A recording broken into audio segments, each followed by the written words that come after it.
Om Amen Hu Amin Allah Allah Konya.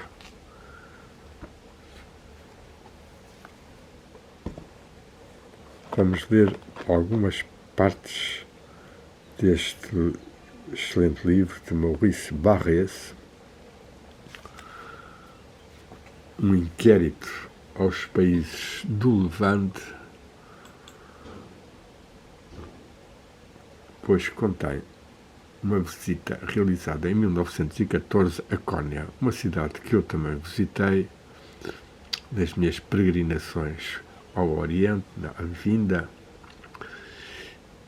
e que Barrès escreveu entre 1862 e 1923, pôde admirar num estado de grande pureza e ainda vida, pois a viagem realizou-se em 1914, ele escreve o seu diário, mas com o problema da Primeira Guerra Mundial acaba por fazer a sua edição pública apenas em 1923.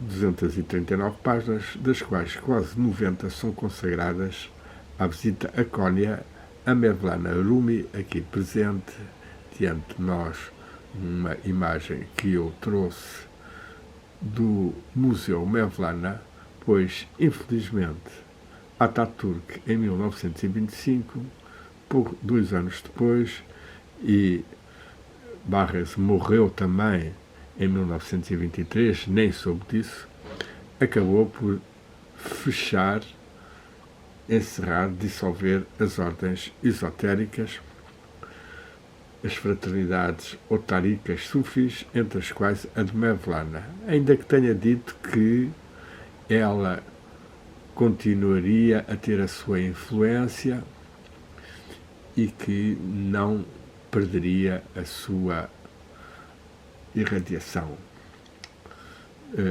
Tornou-se um museu e é esse museu que hoje em dia está visível, e as ordens sufis funcionam ainda dentro de uma certa não grande visibilidade, porque o Estado considera-se laico, o que é, de certa forma, algum contrassenso, pois os derviches representavam uma linha de espiritualidade que tem dimensões universalistas.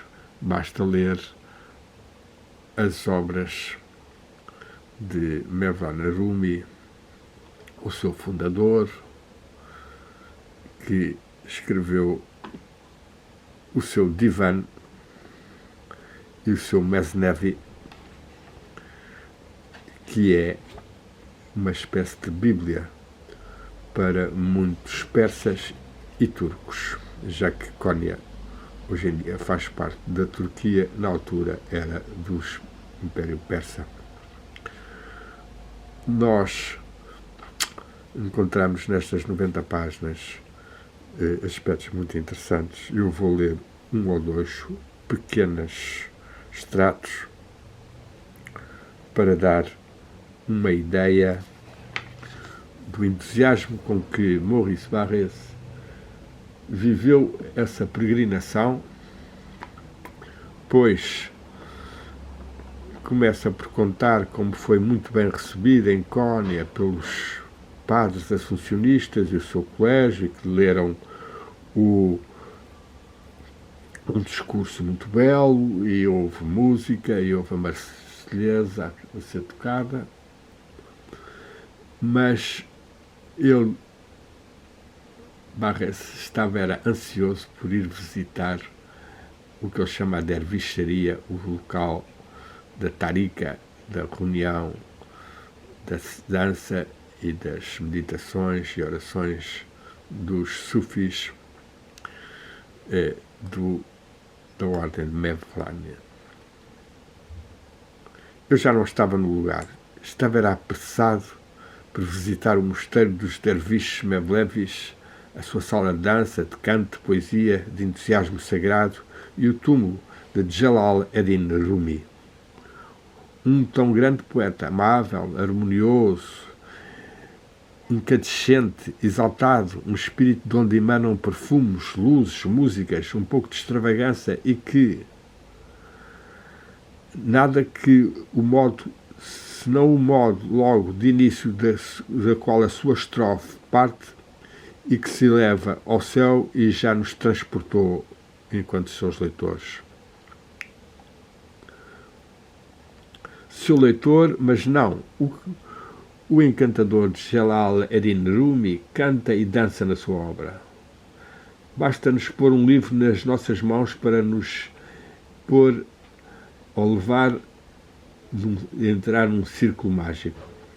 Se a minha boa fortuna me assistir, eu verei os seus derviches executarem a sua música, os movimentos sábios do qual ele deu o modelo. Ele sobrevive nos seus filhos, que depois de mais de 7 séculos repetem os seus belos delírios à volta do seu túmulo. Ah, como eu estou feliz! Depois cita como está tão feliz que de manhã já repetiu alguns cantos de Frédéric Mistral ou mesmo do Fausto Goethe, o prólogo no céu, e faz então depois uma citação do livro mais famoso, Mesnavi, de Rumi, que inicia-se assim: escutai a flauta do caniço lamentar-se das dores da separação.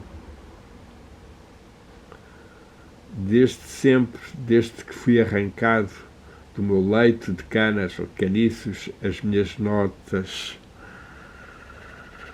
de lamento emocionaram os homens e as mulheres até às lágrimas. Eu quebrei o meu coração esforçando-me por dar livre curso aos meus suspiros e de exprimir a minha angústia, a minha nostálgica angústia do meu lar. Depois saltamos. É esta angústia, podemos explicar, que é a angústia da aspiração à relação com a divindade, não estar separado, dividido, isolado da ligação com o divino. Esta relação é atingida pelo amor, e é o amor que faz dançar, que faz a poesia, que faz meditar, que faz orar, que faz as litanias.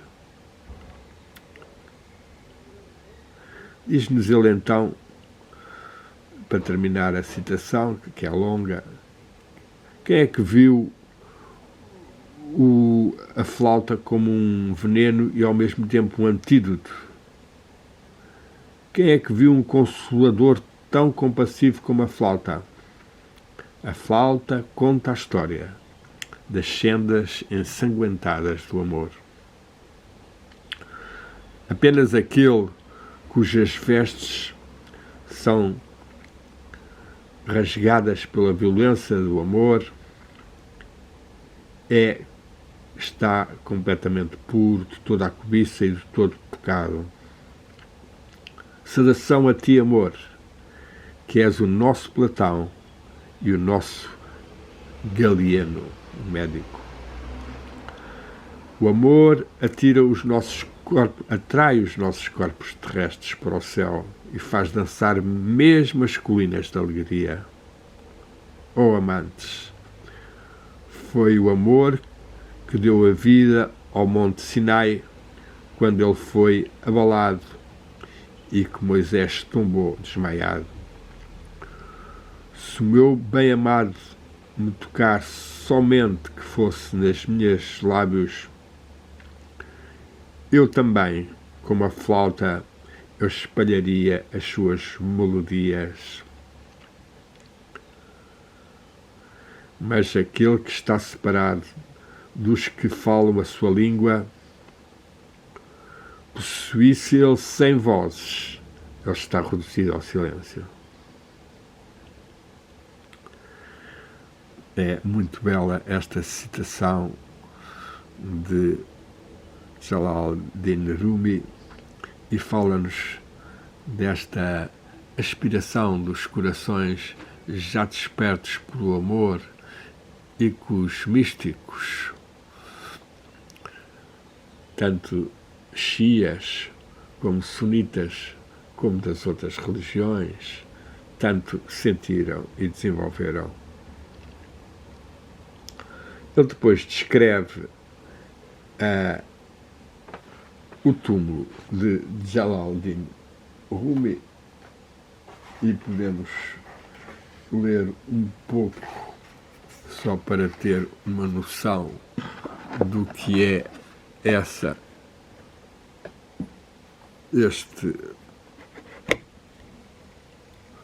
os túmulos. Está aqui um túmulo de um postal que eu trouxe de lá. Ele diz: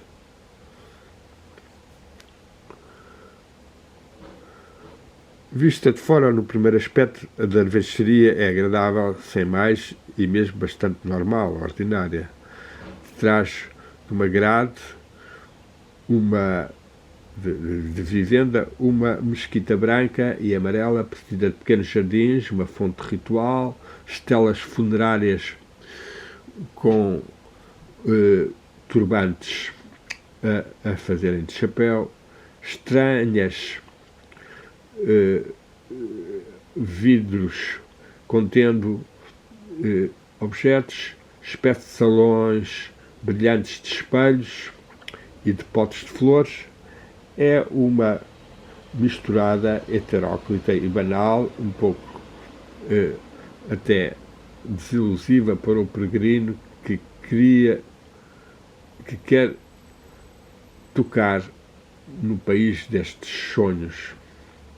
Mas, uma vez dados os primeiros passos no interior, o mistério e o recolhimento começam. E nós somos captados, impactados por uma singular mistura de ópera e de capela. Entrei primeiro numa pequena sala de oração, esta hora vazia e obscura, onde os fiéis se encontram, me dizem, durante as sessões de dança. Há várias esteiras no chão, depois passas para outra sala e é nessa sala que vai acontecer a dança. E passamos finalmente à sala dos túmulos. Era o meu objetivo e eu corro para ele. Eis o cenotáfio do mestre, o túmulo do mestre, enterrado dos túmulos dos seus filhos e sucessores, os Tchelebis. Este quadro resplandecente de cores e de aspecto solene proclama da maneira mais impactante a missão de Jalaluddin, um caráter único na história das letras e da religião. Este grande poeta não é apenas o fundador de uma ordem, mas o chefe real de uma longa dinastia, no meio da qual ele esplendidamente repousa. Todos estes monumentos funerários estão sobrepostos pelo barrete legendário dos Mevlevis ou derviches, um alto barrete de feltro castanho claro e vestidos como de tapetes de veludo e de seda que fazem espessuras e que vão até ao chão, como nós vemos aqui algo disto. Depois continua a descrever o que é que se passa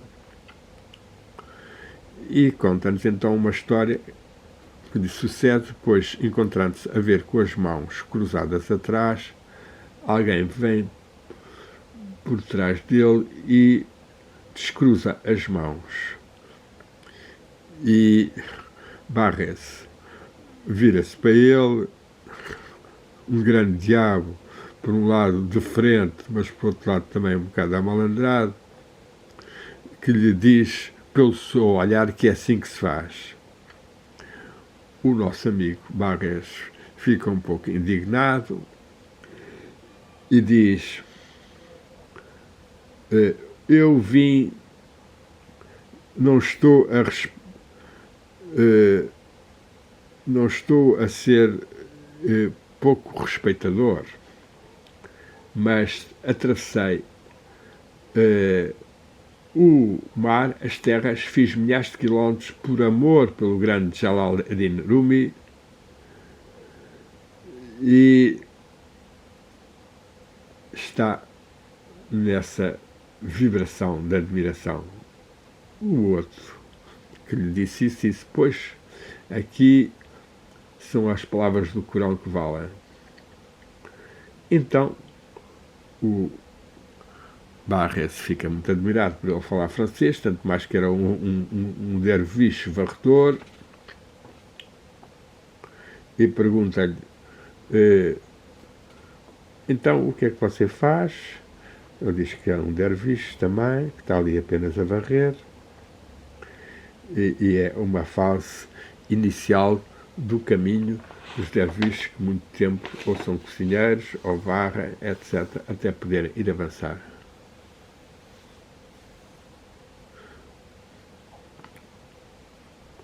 Quando Barres se admira por ele saber francês e por saber a história de Jalal Rumi, convidou para encontrarem-se e assim acontece. E então tem momentos bastante interessantes, pois o derviche conta-lhe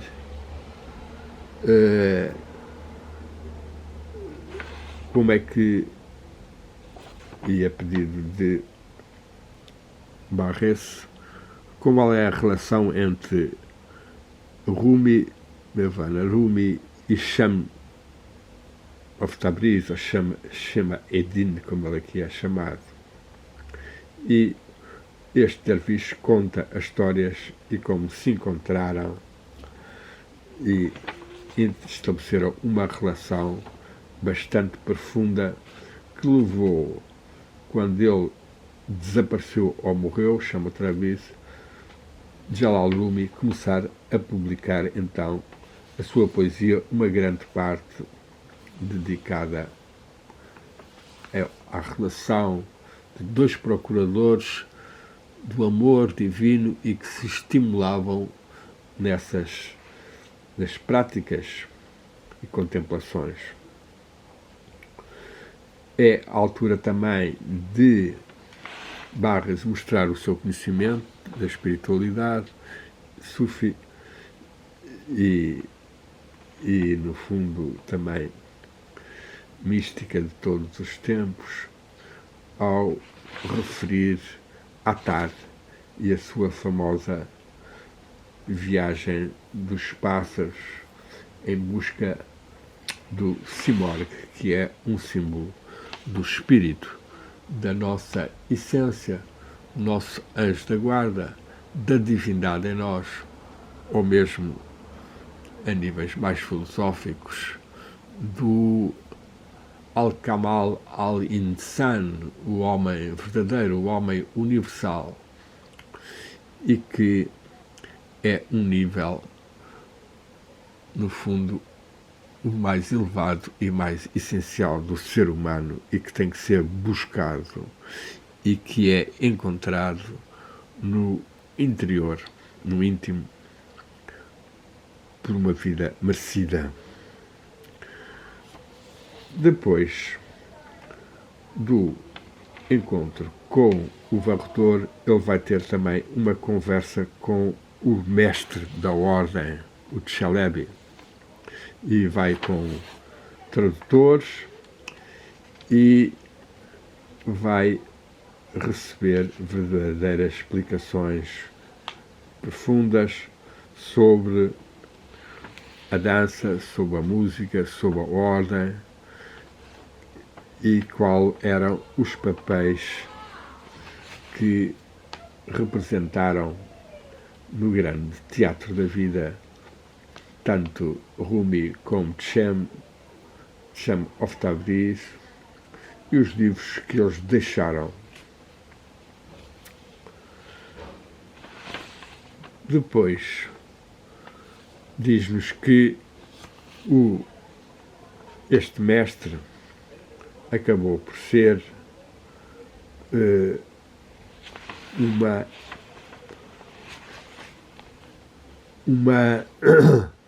uma ordem que mantém ao longo dos séculos uma vida interior que no fundo Barres sente na presença deste Chalebi. E diz assim, pouco depois de que alegria de interrogar o último descendente, um homem que de todo o homem, último descendente do homem, Rumi, que de todo o universo pode melhor, e este é o homem que de todo o universo melhor me pode introduzir na familiaridade de um grande espírito envolvido de mistério, Rumi. Os minutos que eu acabei de passar com o Chalebi, eu não vejo de equivalente que eu possa dizer no decorrer de toda a minha vida inteira, senão com un entretien, um diálogo, uma conversa que eu tive com Paul Meurice, um escritor bastante amigo de Victor Hugo, daquela época, poucos dias antes da sua morte, e no qual este perfeito discípulo respondeu com liberdade a todas as minhas questões sobre o caráter íntimo do seu mestre, Victor Hugo. É aqui uma confissão bastante valiosa de Barres, da sua impressionante vibração sentida com o Chalabi, o tal mestre que era ainda um sucessor, um descendente vivo do próprio Mevlana Rumi e que o nosso amigo Maurício Barres teve a graça de poder ouvir, escutar, receber a vibração, a bênção. E é essa imagem do Chalabi que eu agora procuro no livrinho para transmitir e concluir. Contudo, temos, aí lá, aqui está o famoso Chalabi. Não sabemos como se chamava, ainda que tenha sido um dos últimos visíveis, ou provavelmente o último que esteve à frente do local da dervicheria, do convento, já que Atatürk, em 1925, fechou e passou para museu, onde ainda hoje continua a ser muito visitado. No fim da sua obra, mais concretamente do capítulo questionado um pouco pelos religiosos agostinhos de estarem interessados demasiado, pelos sufis e pelos derviches rodopiantes, que é uma forma, no fundo, bastante psicofísica e bastante física de tentativa de alteração do estado de consciência e que não seria correspondida por uma vida ativa de sacrifício e de abnegação, como os cristãos fariam.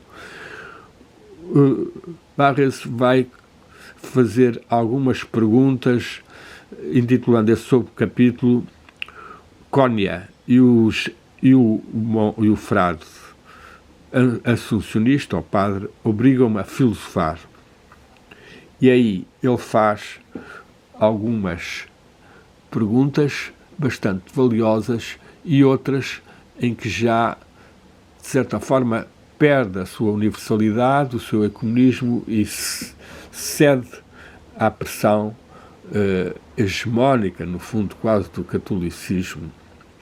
E podemos admitir que esta parte teve algumas alterações e que não terão sido escritas imediatamente durante o impacto que teve